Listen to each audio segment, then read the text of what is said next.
ये 10 लक्षण जब प्रकट होने लगे तो जान लेना कि अब हमारा परम सौभाग्य उदय होने जा रहा है।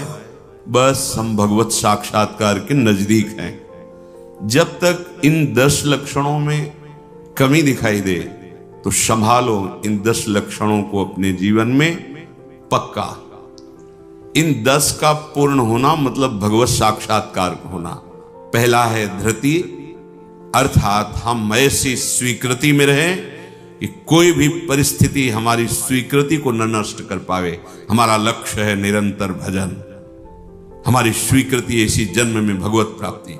दूसरा क्षमा, कोई कितना भी हमारे साथ व्यवहार, हम अंदर से उसका अमंगल नहीं होने तो आप कहोगे ऐसा कैसे? वहां भगवान बैठे, सच्ची मानना। आपको लगता है वो तो अमंगल करता चला जाएगा। नहीं नहीं, तुम्हारी क्षमा सांप से भी बढ़कर उसको शासित करेगी।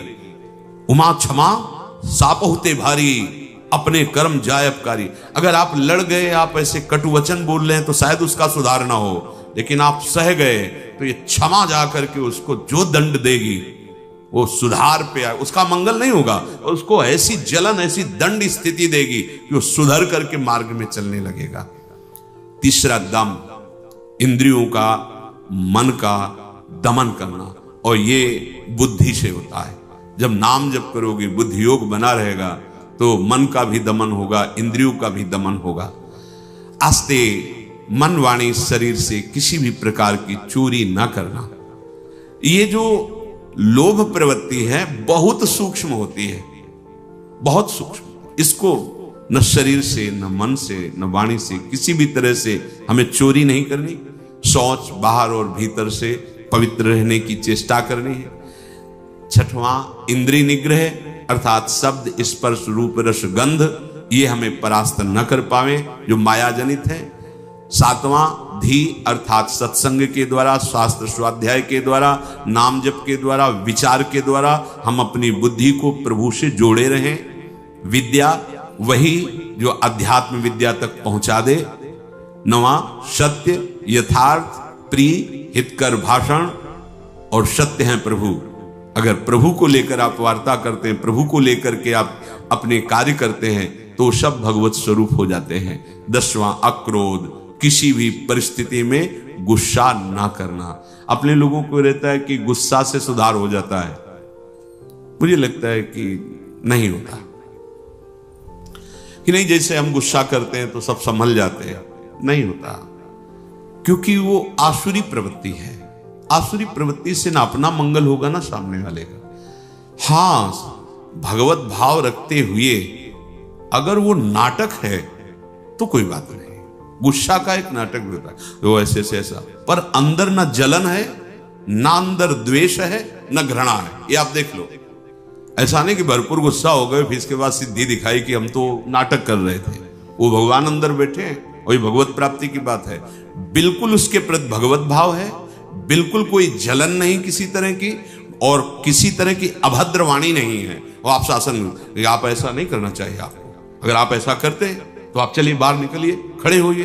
वो केवल सुधार के लिए माना जाएगा, जहां अंदर जलन नहीं हुई, अभद्र वाणी नहीं हुई और आपका भगवत भाव है। ये अक्रोध स्थिति में भी ऐसा आप बाहर दिखा सकते हैं, पर ये स्थिति छोटी मोटी नहीं है। इसलिए पहले हमें पूरा क्रोध धारण करना है, गुस्सा नहीं करें। हमें लगता है कि अगर हम किसी से प्रेम बर्ताव, माना वो अभद्र है, माना उसका दुष्ट स्वभाव है कि दब गया, लेकिन ये हमारा जो सत्य स्वभाव है अक्रोध, ये जब महापुरुष जन जो समभाव में अक्रोध स्थिति में रहते थे तो कहा नहीं जाता कि सिंह और गाय एक घाट में पानी पीते थे। उसका प्रभाव होता था कि पशु पक्षियों में भी हिंसा वृत्ति, जो उनके अंदर क्रोध का आक्रोश होता, वो सब शांत हो जाता था, क्योंकि वो द्वेष रहित, दोष रहित, अक्रोध स्थिति को प्राप्त महापुरुष हैं। तो उनका ऐसा प्रभाव है कि पशु भी उस समय वैर त्याग करके समभाव में स्थित रहते थे। प्रकृति पर उसका प्रभाव पड़ता है। इसलिए ये 10 लक्षण भगवत प्राप्ति के लिए अनिवार्य है। एक दिन एकांतिक में चर्चा हुई थी, आप वैष्णव हैं, आप भगवत दासत्व के चिन्हों से युक्त हैं, आप भगवत प्राप्ति का मार्ग स्वीकार किए हो, चाहे गृहस्थ हो चाहे विरक्त। अब आपके सामने मांस परोसा जाए, आप खाएंगे? बिल्कुल ना, अंदर से ना बाहर से चेष्टा ही नहीं होगी। क्यों? क्योंकि आपकी स्वीकृति नहीं है। ठीक है, मदिरा ना अंदर से ना बाहर से स्फुरण ही नहीं होगा उसको पाने का। क्यों? आपके अंदर स्वीकृति ही नहीं। लेकिन बेविचार, मैथुन, गंदी बात, क्या आपकी ऐसी स्वीकृति है जैसे मदिरा और मांस के प्रति है तो उसी पंक्ति में, पर आपने इसके लिए स्वीकृति छोड़ दी, आपने इसकी गुंजाइश रख ली। अब आप गिर जाएंगे, आपकी इंद्रियां आपको गिरा देंगी। दूसरे की जरूरत नहीं, आपका मन ही आपको परेशान कर देगा, भ्रष्ट कर देगा। क्या आपकी ऐसी स्वीकृति है? और है तो आप बोलो, आपके सामने मांस परोसा जाए, मदिरा रखी जाए, तो क्या अंदर से स्फुरण होगा? स्फुरण ही नहीं होगा। आप देख लो ना, स्फुरण ही नहीं होगा और आपकी भौं चढ़ जाएगी। आपको पता नहीं आपकी क्या, या तो उठ के चल देंगे, बिल्कुल संभाषण भी नहीं करेंगे। ऐसा ही जो शास्त्र विरुद्ध आचरण है, सबके प्रति क्यों नहीं हो रहा? जो हमारे शास्त्रों में भगवत प्राप्ति के विरुद्ध आचरण बताए गए, आप उनको एक लाइन में ही बताया गया है। आप उन शब्दों में दो को तो मान लिए त्याज्य, स्वीकृति ही नहीं उनके प्रति कि हम वैष्णव हैं, भगवत दास हैं। तो फिर व्यभिचार, मैथुन, ये गंदी चेष्टाएं, इसको उस पंक्ति में क्यों आप स्वीकृति में रख लिए? आपने स्वीकृति की है, और यदि आपकी स्वीकृति वैसे है तो आप बोलो कैसे हो सकता है? वो दो बातें जो बोली, कैसे आप स्वीकार नहीं कर सकते? प्रार्थना करने पर, एकांत में मिलने पर भी आप उन वस्तुओं का सेवन नहीं करेंगे क्योंकि आपकी स्वीकृति नहीं। ऐसे ही स्वीकृति आपकी भगवत प्राप्ति की है तो उसमें बाधक है, फिर आप उस बाधक क्रिया को, बाधक चेष्टा को एकांत में क्यों करते हैं? अपना नाश क्यों करते हैं? ये इंद्रियां और मन मिलकर आपको स्वरूप विस्मृति के गर्त में डालती जा रही। जितना भोगों में सुख का अनुभव करोगे, उतने ही आत्मस्वरूप की विस्मृति के गर्त में चले जाओगे। भगवत विस्मृति, कामः संजायते क्रोधा, क्रोधा स्मृति विभ्रमा, स्मृति भ्रंशात् बुद्धिनाशो, बुद्धिनाशात् प्रणश्यति। भगवत प्राप्ति के लिए दमन करना सीखे इंद्रियों का। श्री हरिवंश नाम बल हो, अपने मन भाई सब कहो, रहो शरण हरिवंश की। भगवत शरणागति और नाम जब दमन कर सकते हो इंद्रियों का, संकल्प बन जाएगा तो फिर बहुत मुश्किल पड़ेगा, क्योंकि क्रोध प्रकट हो जाएगा। जिस इंद्री के संयोग सुख में आप तन्मय हो रहे हो, उस इंद्री सुख में बाधा पड़ेगी तो आपके अंदर राक्षसी भाव जागृत हो जाएगा। आप कुछ भी कर सकते हो, उस समय मन आपको अपने अधीन किए, आप राक्षसी बुद्धि से युक्त हो जाओगे। बहुत सावधान। उपासक को बाहर और भीतर दोनों से पवित्र होना चाहिए। अब सुंदरता बढ़ रही है, लेप आदि से, ऐसे पवित्रता नष्ट हो रही है। पवित्रता नहीं मिलेगी, शौचाचार का ज्ञान ही नहीं है, पशुता बढ़ रही है, पशुता। वही जूते पहन करके लघुशंका गए हैं, अवसर लगा तो उसी में शौच हुआ है, और वही जूते पहन करके भोजन पा रहे हैं, तो बुद्धि क्या हुई? पशुता आ गई, राक्षसीपना आ गया। आहार के समय पूज्य भाई जी महाराज और ग्रंथों में और बड़े संतों से बहुत पवित्र विचार होने चाहिए उस समय। खास करके आहार के समय तो आपको बहुत सावधान रहना है, क्योंकि जैसे भाव में आहार पा रहे हो उसी का वो बढ़ावा कर देगा। पवित्र आहार, पवित्र चिंतन करते हुए, इसलिए पहले भगवद अर्पित किया जाता है। एक एक कवल नाम जप करते हुए बहुत सुंदर 24 घंटे उसका देखना प्रभाव बहुत सुंदर पड़ेगा। बाहर आपका शरीर पवित्र होना, उसके लिए दिनचर्याएं हैं, पवित्रता का निर्वाह, बहुत सावधानी। अब देखो, ऐसे लोगों के आचरणों का अनुकरण किया जाता है जो शौच होकर जल ही नहीं लेते। वैसे ना, क्या कहते हैं उसे? हाँ, टिश्यू पेपर। वाह आचरण बिगड़ते हुए पशुता में बदल गए। जैसे पशु ने सोच के चल दिए। अरे भाई, मनुष्य शरीर मिला है पवित्र, मतलब बुद्धि काम नहीं, उसे बड़ा माना जाता है। शौच होकर के पवित्रता ना करना बड़े आदमी, वाह, आचरण पवित्रता है ही नहीं। कैसे तुम भगवत चिंतन अखंड कर लोगे? कैसे तुम्हारे सदविचार आवेंगे? बाहरी और भीतरी दोनों पवित्रता चाहिए। बाहरी पवित्रता ये जल से, मिट्टी आदि, रजा, देखो चाहे जितना आप साबुन लगाओ हाथ में, बाद में थोड़ी रज का प्रयोग जरूर करो। रज से पवित्र माना, जिससे वो इतनी बड़ी बोतल में क्या आता है, डिटॉल वाला, वो नहीं होता, उससे हाँ जो हैंड वॉश जो भी ऐसे ऐसे धो लिए, माना ठीक अच्छा है, पर रज का प्रयोग जरूर करें। थोड़ी रज लेकर हाथ, बिना रज से आप पवित्र नहीं माने जाएंगे। आप जैसे साबुन वगैरह तो करो, हम कहते करो, पर इससे आप रज का प्रयोग जरूर, एक बार ही सही, पर ऐसे और रज आएगी तो नाली जाम हो जाएगी, और ऐसा नहीं, हम कह रहे थोड़ी तो प्रयोग करो रज का। नहीं, वो नाली तो खुल भी सकती है, इधर बुद्धि की नाली जाम हो गई तो और गड़बड़ हो जाएगा, नहीं हो जाएगा, जन्म जन्मांतर बिगाड़ती चली जाएगी। अब कैसे समझाएं, मतलब बड़ा समय विचित्र आ रहा है। लघु शंका में बैठना है तो जो शौच की सीट उसी पे बैठना है, कि ये लघु शंका और निकले चल दिए, अरे पूरे अपवित्र हो गए, उस पे बैठने के लिए उतना ही वस्त्र धारण करो जितना तुम्हें धोना हो, तभी आप भगवत मार्ग में चलने, तभी आप चल सकते हैं। बुद्धि काम नहीं करेगी। अब जरा सा भी कुछ भी मुख में जाता है तो हमें कई बार समझाना होता है, श्री जी का प्रसाद है, प्रसाद, तब मन मंत्र की तरफ बढ़ता नहीं, एकदम घबरा के मुख में कुछ गया जूठा हुआ तो उसे समझाना पड़ता है, चरणामृत है, श्री जी का प्रसाद है। अभ्यास, हम बातचीत कर रहे हैं और बाथरूम की पादुका में पैर जा रहा हो, बंद मंत्र, नाम चलना प्रारंभ, हमें बाद में ज्ञान होगा, वो पहले हो गया।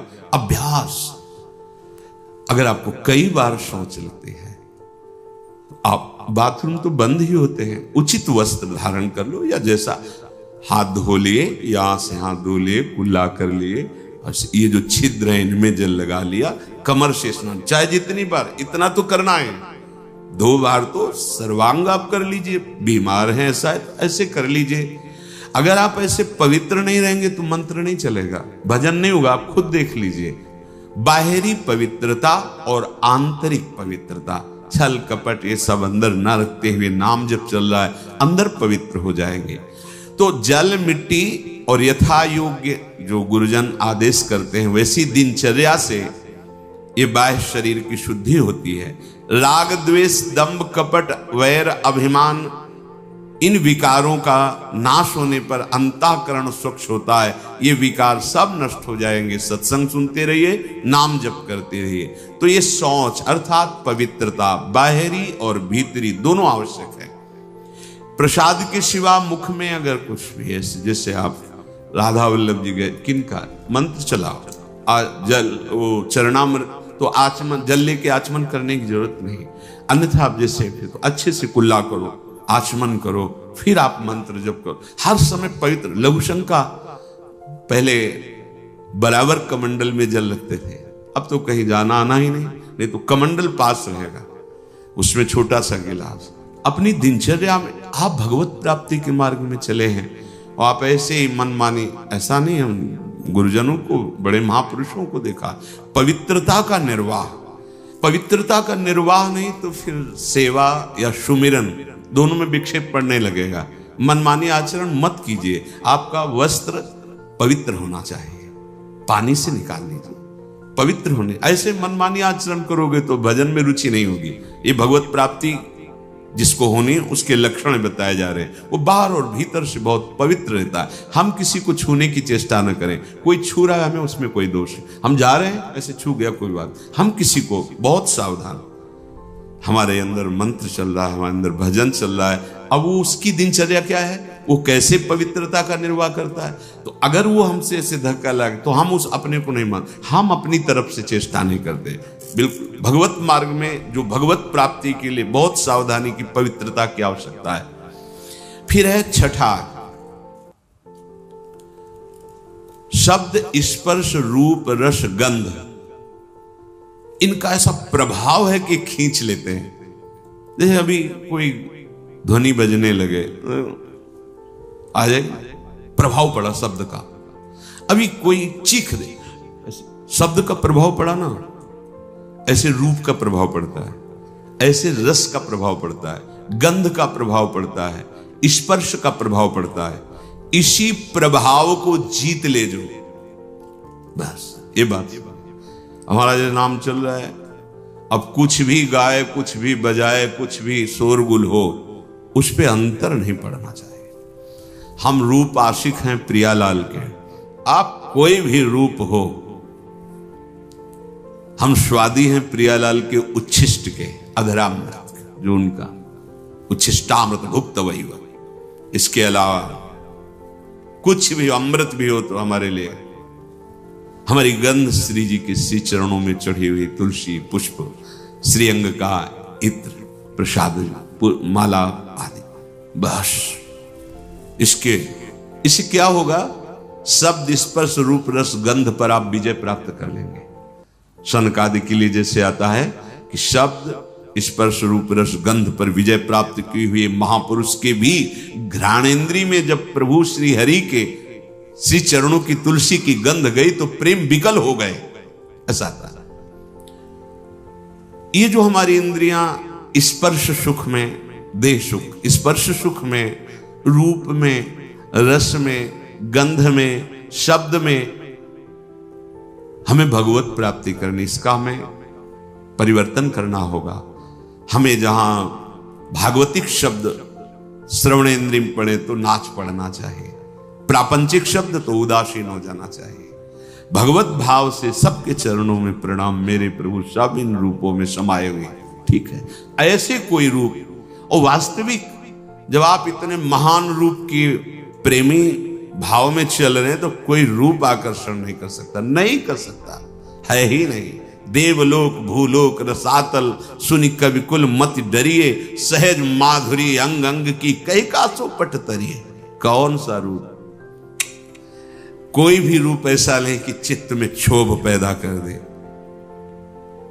कई बार विनोद में कहा है कि जैसे मकान में आग लग जाए तो कैसा दिखाई देता है, ऐसे ही जो रूप आशिक प्रभु के होते हैं, कहीं भी कोई भी रूप बहुत सुंदर वो नहीं, जितना सौंदर्य यहां से ब्रह्मलोक तक है, हमारे प्रभु के सौंदर्य सिंधु के बिंदु के एक सीकर से है।